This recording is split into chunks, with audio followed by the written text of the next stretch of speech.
as a booster. Normally lawless, the ultimately lazy News-Times court reporter and recovering ho-hos addict would have covered Popeye's arraignment because he was investigating the Schmidt murder. But Lawless had a conflict. Specifically, he had a conflict with leaving his chair. "I don't trust Popeye," he told me. "She could stuff a sock or something down my throat."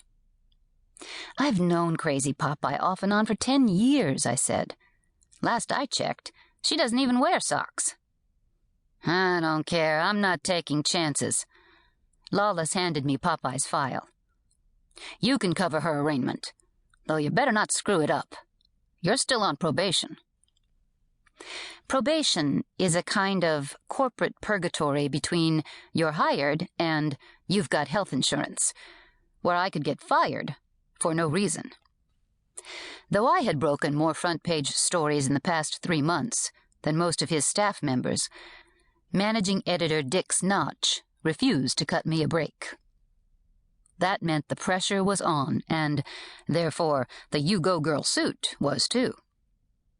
The You Go Girl suit turned out to be a big disappointment. The pockets and the back flap were sewn shut, making it hard to walk. More expensive suits, I decided, would have real pockets, not imitation, and working back flaps. I'd have to be well out of probation before I could afford one of those. It fit okay, though, especially with a tasteful pair of pink, pearly plastic earrings and matching hair clip. Luckily, I had just the right cotton candy eyeshadow to complete the ensemble and a nifty new lipstick called Electric Raspberry.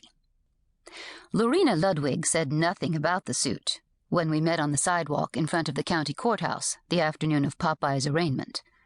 This was no surprise. Lorena's not a girly girl.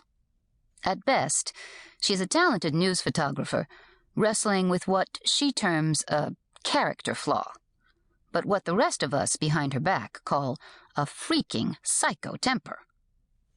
"You're parking there?" Lorena pointed to my Camaro in front of De La Russa's bail bonds. "De La Russa will tow. He'll get his brother to do it, and you won't have a front end left." I shrugged. De La Russa knows me. Dan sends most of his clients to him. Dan was Dan Ritter, my ex-husband, a slime bucket lawyer who changed his name to Chip and traded me in for Wendy, the cheeseball heiress. And anyway, I'm only going to be here for an hour. "Don't say I didn't warn you."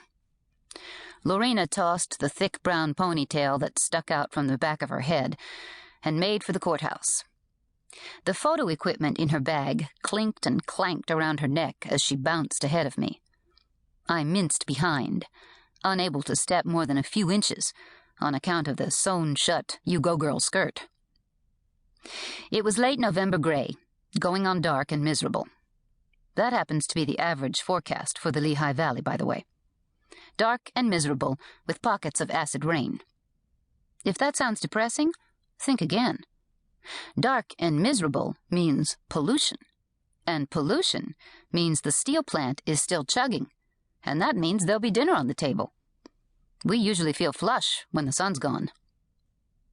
Lorena and I walked past the courthouse lawn filled with TV reporters and other vermin from the national press who were intrigued by a hometown story of a cartoon character gone bad and a principal with a limited wardrobe. I knew they would pounce on Popeye as soon as she stepped out of her lawyer's car, and that, if there was a God, she'd lunge at their throats. "How come your Steve Stiletto's not here?" Lorena asked, taking 2 desperate puffs of a cigarette before going inside. "This story not big enough for him?" "Stiletto's in New York, tying up loose ends, before going to England next week." So soon, I thought, feeling instantly depressed. This week, Steve Stiletto, the studliest Associated Press photographer ever to fill a Banana Republic photo vest, would be leaving me for an overseas assignment. I'll be back to being single. "Woohoo!" Lorena opened the courthouse door. "That means me and you can make ladies' night happy hour at the Tally."